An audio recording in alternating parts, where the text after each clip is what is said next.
잘 들리는 것 같은데. Di video kali ini, Mimin akan membahas sebuah film terbaru dari Netflix yang berjudul Jung-e. Film yang berasal dari Korea Selatan ini mengisahkan tentang seorang anak yang berusaha membuat atau robot manusia dengan menggunakan otak milik mendiang ibunya. Apakah penelitian itu berhasil ia selesaikan? Yuk simak alur ceritanya sampai selesai. Tapi sebelum kita ke alur ceritanya, Mimin mau ingetin dulu ya guys, kalau konten ini berisi full spoiler. Jangan lupa untuk like, comment, subscribe dan nyalakan loncengnya ya. Tanpa berlama-lama lagi, yuk langsung aja kita ke alur ceritanya. 2194 bumi digambarkan sebagai tempat yang sudah tidak bisa dihuni oleh manusia. Akibat hal itu, manusia pun terpaksa tinggal di sebuah tempat penampungan yang dibuat di luar angkasa. Kuatnya tekad manusia untuk bertahan hidup membuat mereka saling bersaing antara satu penampungan dengan penampungan lain, hingga terciptalah aliansi bernama Republik Adrian yang dibentuk untuk memerangi umat manusia. Umat manusia di luar Republik Adrian akhirnya berupaya untuk melawan mereka demi menghentikan permusuhan yang sudah terlanjur terjadi.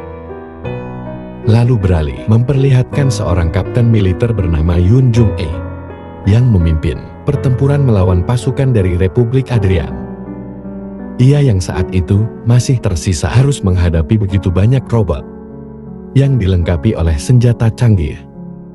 Misi ini memang sangat sulit dan berbahaya, sehingga Kapten Yoon pun gagal dalam pertempuran tersebut.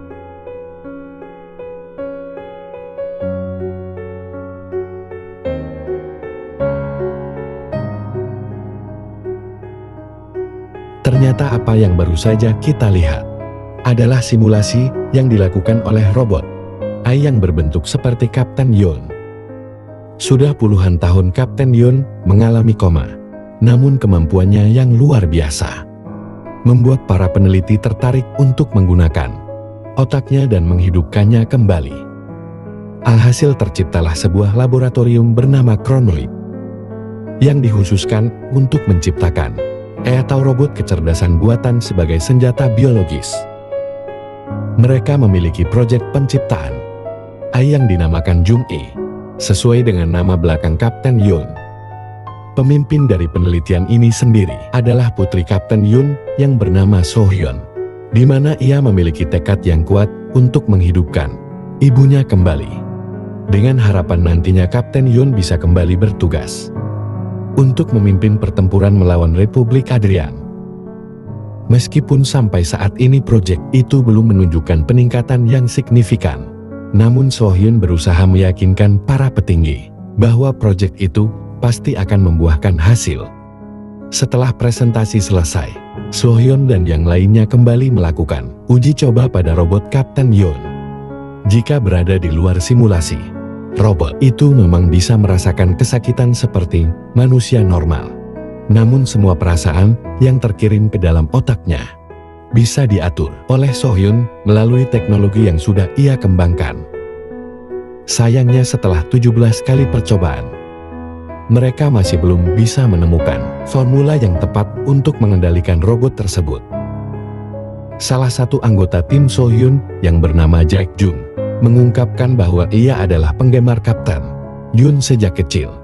Mendengar hal itu, So-hyun pun menceritakan bahwa dahulu ibunya terpaksa bekerja sebagai prajurit bayaran karena ia harus membiayai pengobatan So-hyun akibat tumor di paru-parunya.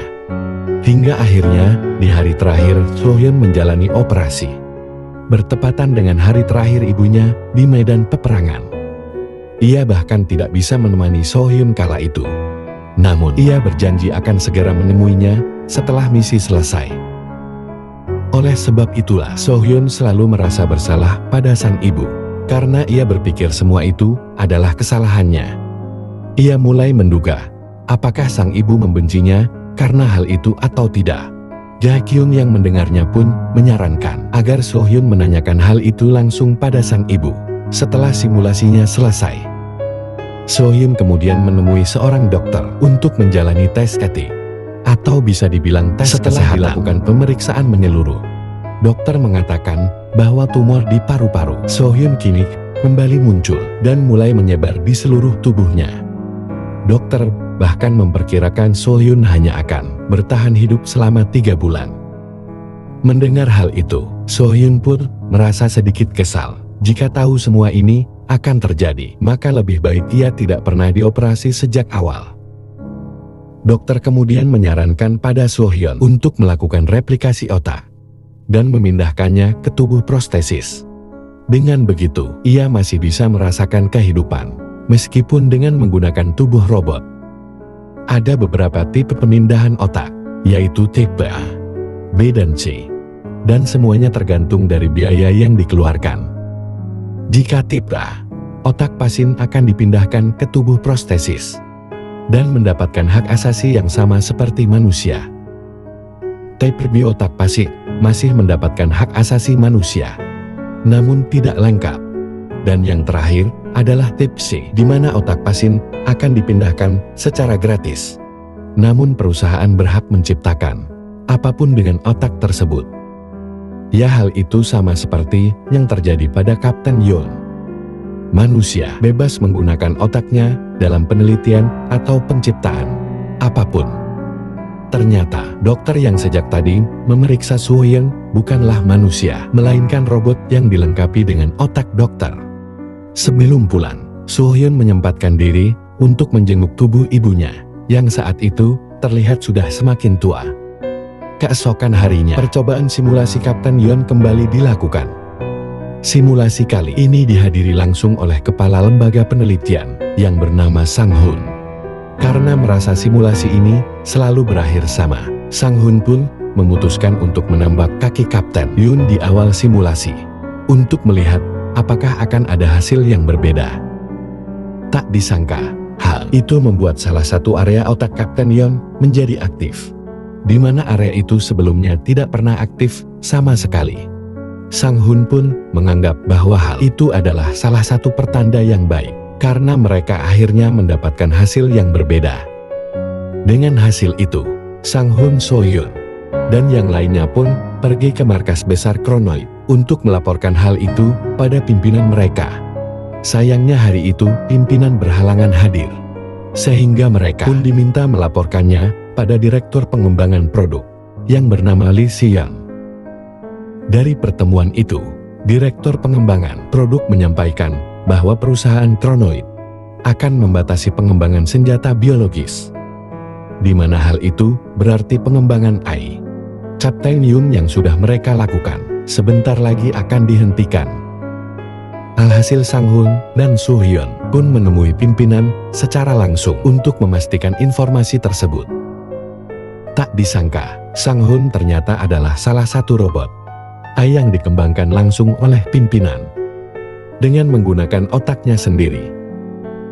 Itulah mengapa Sang-hun memiliki kecerdasan dan sama seperti yang dimiliki oleh pimpinan. Ia dijadikan sebagai tangan kanan yang bisa dikendalikan sesukanya.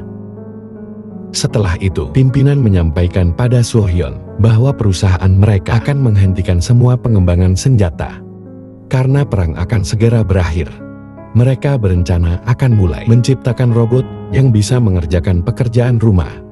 Oleh sebab itulah, pimpinan pun meminta So-hyun untuk segera menyelesaikan pengembangan robot Kapten Yoon.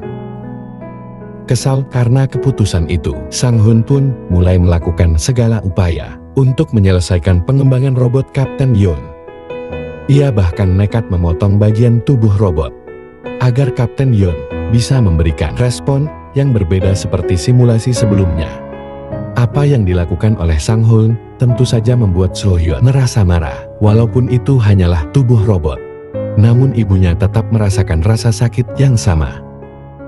Untungnya, sebelum Sang-hun bisa melakukan hal-hal yang lebih gila, seorang petugas memanggilnya dan mengatakan bahwa pimpinan ingin segera bertemu.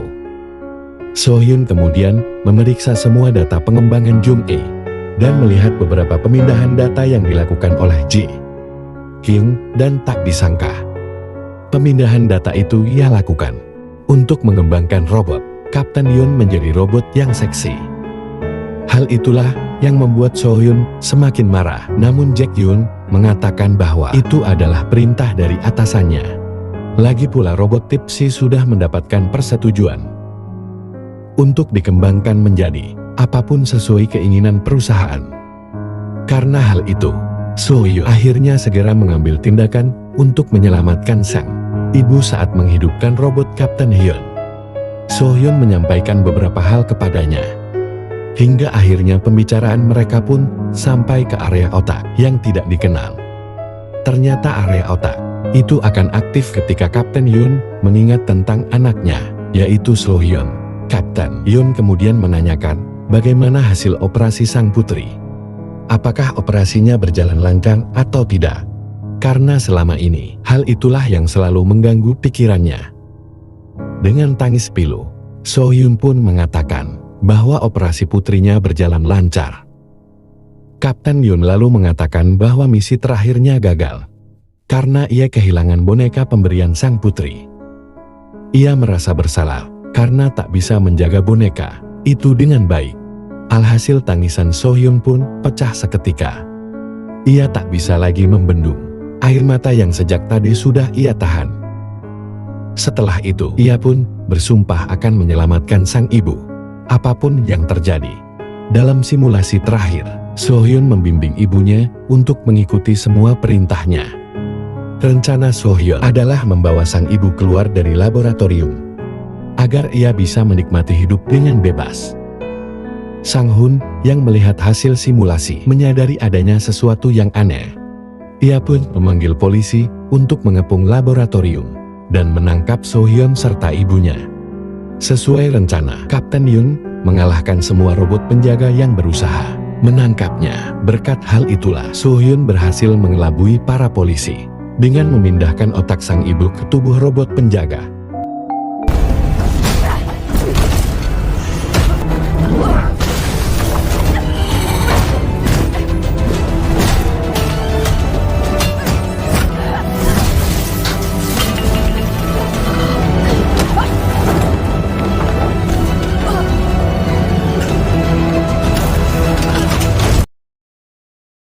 Setelah memasuki kereta yang akan membawa mereka pergi, So-hyun dan ibunya tiba-tiba dicegat oleh Sang-hun. Sang-hun dengan cepat menembak So-hyun, yang menyebabkan perkelahian antara dirinya dengan Kapten Hyun. Akibat perkelahian itu, salah satu mata Sang-hun mengalami kerusakan.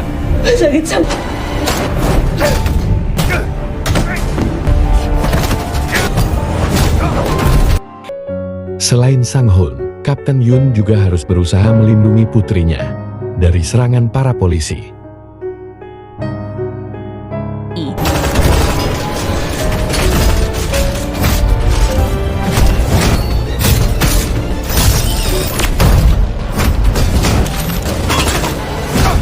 Dua, tiga.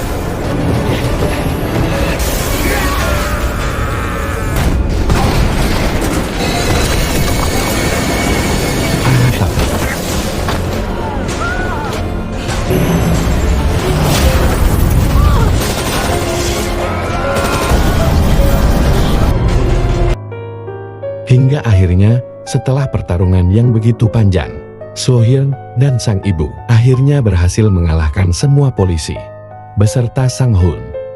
Melihat situasi itu, So-hyun pun meminta ibunya untuk segera pergi. Ia ingin ibunya bisa menikmati hidup dengan bebas, sementara ia sendiri akan tetap di sana untuk menghalangi para polisi. Lagi pula hidupnya juga tak akan bertahan lama. Jadi ia tidak masalah jika harus berkorban demi sang ibu. Setelah berpelukan untuk yang terakhir kalinya, mereka pun akhirnya berpisah. Dan film pun akhirnya selesai. Film ini adalah tribut untuk mengenang mendiang Kang Suya.